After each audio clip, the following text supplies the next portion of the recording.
Que a graça e a paz nos seja abundante e eu me sinto feliz em poder estar com vocês mais uma vez. E agora nós vamos detalhar um pouquinho e até desmistificar o que se diz sobre igreja. Vamos hoje, na aula número 4, conhecendo a igreja. É cultural, né? A gente vê um prédio escrito igreja. Mas aquilo nada mais é do que um templo. E aquele que formou a igreja, o próprio Cristo, a pedra angular, a pedra de esquinas que os edificadores rejeitaram, ele, quando estava conversando com Pedro, ele disse: Tu és Pedro, e sobre esta pedra edificarei a minha igreja, e a porta do inferno, ou as portas do inferno, não prevalecerão contra a minha igreja. Propriedade, ele tinha direito de fazer, porque ele criou a igreja em si. Ele é a porta. A igreja nasceu nele, no Cristo. E quando a gente vai falar sobre isto, conhecer a igreja, é lindo. Vamos abrir um parênteses e lembrar esses prédios existentes, que a gente chama igreja, é um edifício, muitos grandes, pequenos, ricos, riquíssimos, e aqui não há nenhum demérito, porque são erguidos e construídos para que os fiéis ali se encontram, para dedicar a Deus um tempo de culto. Então precisa ser igrejas lindas sim, porque Ele é o dono do ouro, da prata, merece toda a qualidade, todo o esmero. Uma vez abordado com uma pergunta: poxa, mas você é daquela igreja lá cheia de mármore e tudo, não acha isso? Eu falei: peraí, se você subir a nossa rua, você vai ver um lugar extremamente rico, que é o cemitério. Lá tem jazigo, e às vezes umas capelinhas erguidas, com uma riqueza de detalhes, com estátuas, com detalhes assim em ouro, em prata. E o que tem ali? Os restos mortais de alguém. Se dedicam ali tanto valor financeiro. Agora traduza isto, um investimento que devemos fazer nos templos, que é a casa de Deus.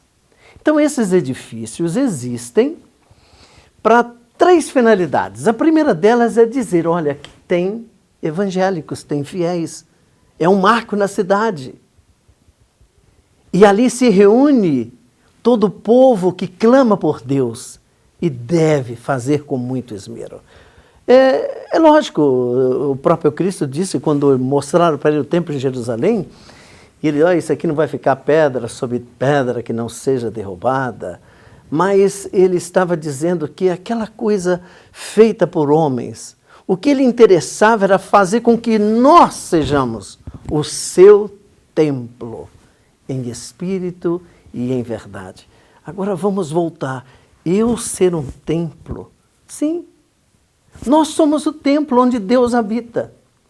E aqui eu já quero dizer a você: cuidado quando você diz que está sozinho. Ó céus, ninguém me ama, ninguém me quer. Ei, pare um pouquinho, lembre-se que o próprio Deus, em espírito, passou a habitar em você, a tê-lo como sua morada. Você quer coisa mais linda do que essa?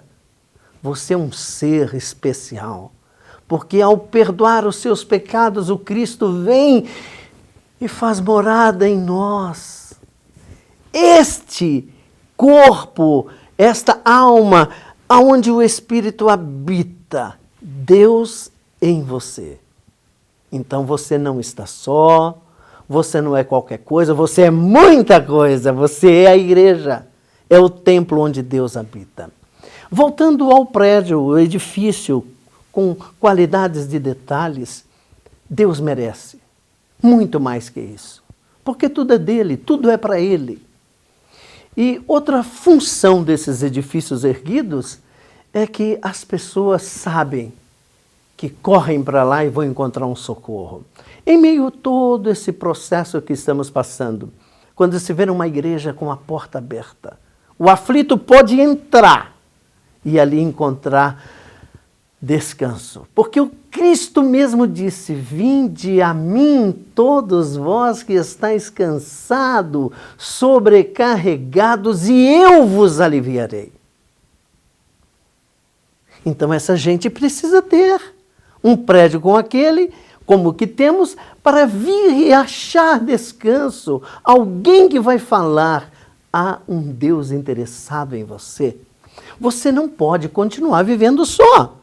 Então esse edifício é um marco em toda a sociedade, em todas as cidades, quer grande, pequenas ou minúscula, para que a gente olhe e encontre: opa, aqui tem alguém que devota a Deus.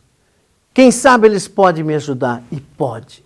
Se você está assim, nessa situação, ache uma porta aberta. Aqui eu quero também ressaltar: esses templos existem como um marco. Esses templos estão abertos para receber você. E nós, os fiéis, que tomamos parte desse corpo, porque é outra coisa, a igreja tem esse símbolo de corpo. Outro símbolo da igreja é família. Nós nos reunimos, nós somos irmãos e dividimos as nossas questões, nossos problemas, dificuldades, as nossas alegrias. Por essa razão, precisa existir esses prédios para a gente comungar a nossa fé. Então, existe por quê? Para ser um marco. Do quê? Do cristianismo. E essa função de edifício erguido, a gente vê na igreja, que a gente fala igreja, né? Onde a gente vai e congrega, aquela amabilidade, aquele carinho com o qual se mantém dentro do templo. E um detalhe: não podemos esquecer que o próprio Cristo disse que onde estiver 2 ou 3 reunidos no meu nome, ali eu estou. Veja que coisa linda.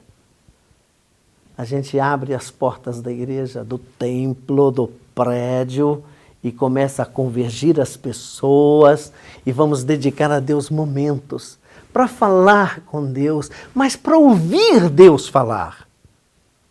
Outra função linda da igreja edifício é que a gente tem um trabalho de propagação do evangelho, de anunciar as boas novas.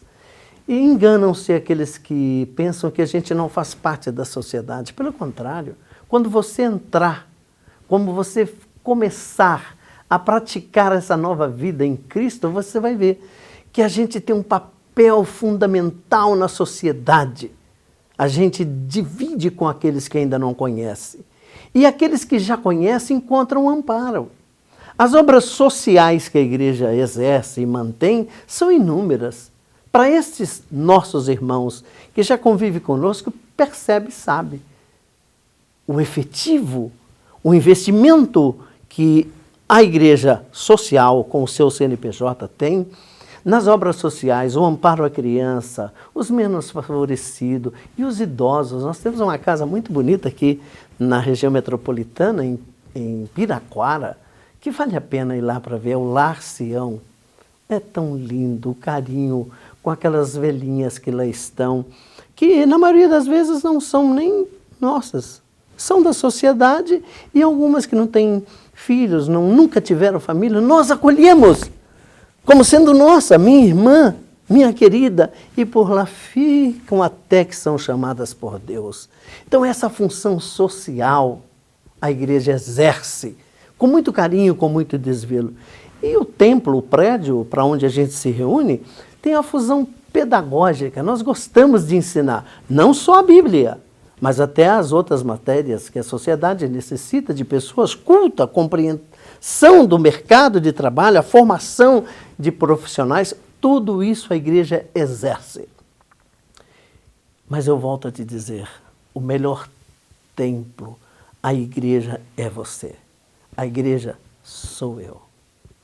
Aonde Deus habita, aonde Ele quer repousar, aonde Deus tem prazer de estar no nosso dia a dia. E Jesus, uma ocasião, a gente lembra quando andando com a gente, um dos encontros mais bonitos entre todos, foi aquele dia que ele se encontrou com Zaqueu. E Zaqueu não tinha muita coragem de entrar no meio do povo, até pela função que ele exercia. Mas ele se esconde, sobe estrategicamente, e o Cristo para e fala assim: Zaqueu, desce daí. E agora veja que coisa linda, hoje me convém pousar na sua casa. A gente percebe que Cristo sempre quer estar com a gente. Pousar é ficar, é sentir-se à vontade. E Zaqueu o recebe, e eles tiveram um encontro maravilhoso, e a sociedade viu. Olha, mas ele está com ele? Sim. E ali houve pouso para o Cristo. Zaqueu tornou-se um templo onde Cristo habitou. E é isso que a gente quer passar para você. Nós já não somos mais estrangeiros, nem forasteiros, mas nós nos tornamos concidadão e mais, somos feitos família de Deus. Esse texto está em Efésios 2:19, se você quiser conferir aí. Pelo tempo que a gente tem, nós vamos andar um pouquinho mais. Quando eu disse que a igreja tem um símbolo de corpo, porque somos membros todos desse corpo que é Cristo. Nós somos os seus membros em particular. Então a igreja é viva, ela é dinâmica. A nossa vida aqui é assim, eu, você, outro, todos que fomos resgatados da nossa vã maneira de viver, aceitamos o senhorio de Cristo, tornando-nos o seu templo em particular. Temos que viver essa vida presente, sabendo que Ele está em mim, Ele está em você. Que coisa maravilhosa, não é? Por isso somos um corpo em Cristo. Um corpo vivo, dinâmico. E essa é a nossa função. Fazer com que você que ainda não é, torne a ser. E você que está, alertá-lo para permanecer fiel à palavra. Para continuar tendo a presença de Deus em você. Quando a gente lembra do edifício erguido como casa de oração para onde os povos se ajuntam, esse lugar é para cultuar, esse lugar é feito com a função de ensinar, de mostrar, de atender os menos favorecidos. É um lugar onde a gente pratica a mordomia cristã. Aquilo que Deus nos dá, a gente quer dividir, a gente quer abrir mão para que outros tenham aquilo que temos. Então esse efeito é fundamental. Principalmente, como eu já disse, nesses momentos de pandemia, de loucura, de medo, de pavor, a igreja está aberta. A igreja pode ser considerada, um hospital que tem a chegada, o pronto-socorro, e depois o tratamento contínuo. Isso se diz respeito ao nosso corpo, perdoa-me. Mas interessante é que a igreja tem um papel fundamental para curar a alma. Não adianta ter um corpo sarado. Músculos, atlético. Mas se a alma não estiver boa, se a mente não estiver boa, para nada serve. Então o efeito da igreja, o efeito dos templos é para receber as pessoas, animá-las e sarar a alma ferida. Porque tudo parte da mente. Uma mente aflita, uma mente com medo, ela não reage, ela se retém, ela se acovarda. Mas aí está o valor da igreja na sociedade. Porque nós acolhemos e tratamos para ver o equilíbrio daquilo que somos, a tricotomia, espírito, alma e corpo. A mente sarada. Ai, que alegria! Não é um cara medroso. Ele se vai, ele se atira ao mercado, ao mundo, confiante que nele está o maior, que é Deus. Eu sou o templo do Deus vivo. Eu vou vencer. É essa a função da igreja na sociedade. É essa a sua função. como cristão, nascido de novo, tendo em si as virtudes do Deus Altíssimo, propagar o Evangelho e tornar que essa igreja cresça, aumente. Essa função da igreja, essa função dos templos, para que as pessoas venham nele e encontrem repouso. Sarar as almas, essa é a nossa função. É a função do Evangelho, do anunciador de boas novas. E o mundo está precisando disto, de consolo, de esperança. E só quem pode dar são as virtudes de Deus em nós e naqueles que se aproximam dele e encontra refúgio para as suas almas. Eu e você somos o templo de Deus vivo. Precisamos ter essa convicção para viver uma vida em novidade e alegre, dizendo que eu sei em quem tenho crido. É poderoso para guardar o meu tesouro até o dia final. Nesse processo, os templos, os edifícios servem para isso.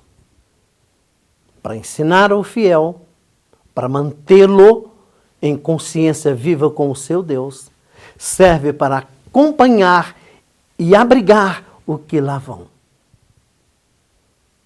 Para que a gente tenha essa função educacional, para que a gente tenha essa função de formar nas pessoas a consciência de que não nascemos por acaso, permissão de Deus, e que Ele está em busca de um repouso. Ele quer habitar entre nós, mas principalmente em nós. Esta é a nossa vida. Esse é o templo onde realmente Deus passa a habitar. Nesse processo de conhecer a igreja, eu já disse, nós temos uma função na sociedade. Não só para anunciar, colher os menos favorecidos, mas, acima de tudo, fazer com que se mantenha a paz entre as pessoas. Quem tem Cristo tem a vida. Quem tem Cristo tem tudo. Tem até um hino antigo que diz que quem tem Jesus tem tudo e quem não tem nada. Então a gente passa a viver desta forma para que você seja alcançado. E para que você que já for alcançado e muitas vezes se sente bombardeado com essas notícias ruins que detona as pessoas, implantem todos que ouvem o medo, sai fora do medo e declara que tudo eu posso naquele que me fortalece. São essas as coisas que a gente vê na igreja. Existem duas ordenanças apenas para a igreja. A primeira delas é o batismo em águas. Sim, todo aquele que aceita o Evangelho passa por esse processo de conhecimento, de amadurecimento, e ele pede o batismo. O que é isso, batismo? Mas eu também fui. Outrora, quando eu era da igreja tradicional, católico, apostólico, romano, eu fui batizado, crismado, consagrado. Mas quando eu conheci a verdade do Evangelho, o batismo é para o arrependimento dos pecados. Eu, quando nenenzinho, não podia me arrepender. Eu nem sabia. Mas quando eu tive o conhecimento das coisas e de que os meus erros caíam comigo, traziam para mim a morte, eu aceitei o Evangelho, participei de toda essa catequese, dos ensinamentos, das normas da igreja, e me decidi, eu quero me batizar. E é tão lindo, né? O batismo passa por esse processo. A gente é levado às águas, mergulha e torna. Esse ato tem um valor incalculável no mundo espiritual. O batismo é realmente um sepultamento. E ao imergir das águas, a gente sai diferente. No mundo espiritual, fomos sepultados e fomos ressuscitados em Cristo para uma vida nova, viver em novidade. Nesse ato, nesse processo, a gente aprende o que foi feito na cruz do Calvário.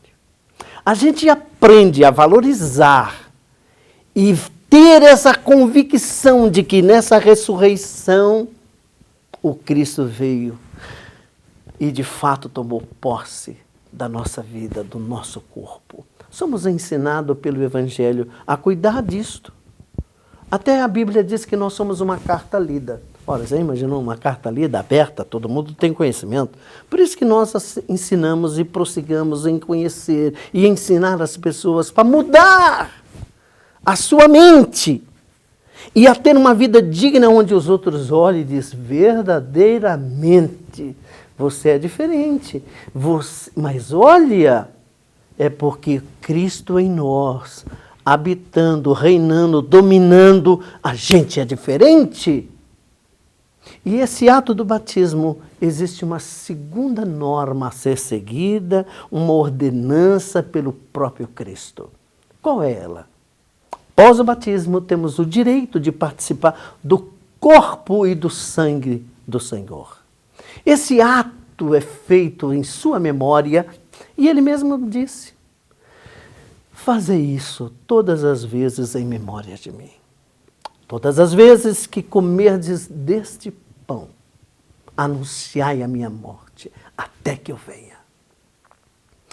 Esse processo do batismo nos dá esse direito de tocar no símbolo do corpo de Cristo que foi rasgado por nós, moído por nós, pelas suas pisaduras fomos sarados. E ele, quando instituiu a ceia, ele chamou os discípulos, fez todo o processo, partiu o pão e deu a cada um e dizia, tomai, comei, este é o meu corpo que é dado por vós. E aí ele segue e diz, este vinho, esse cálice é o símbolo do meu sangue que foi derramado por vós. Tomai dele. Essas duas normas, ou seja, ordenanças deixadas pelo próprio Cristo, nós os fazemos constantemente, anunciando que ele breve voltará. Então, como igreja de Cristo, como somos, esse ato não pode ser esquecido e precisa ser feito, refeito todas as vezes, recordando o seu sacrifício por nós. Mas não se engane, precisamos nos tornar puros, separados, santificados, para que ele continue vivendo em nós. Como é gostoso ter uma casa, não é? Para voltar, ter o nosso cantinho, que ele, o Cristo vivo, repouse em mim e em você, tendo liberdade de agir na nossa morada. Um dia nós vamos voltar a viver com ele eternamente, e estes que passaram por esse processo da santificação, esses que somos o templo de Cristo, reinaremos com ele para toda a eternidade.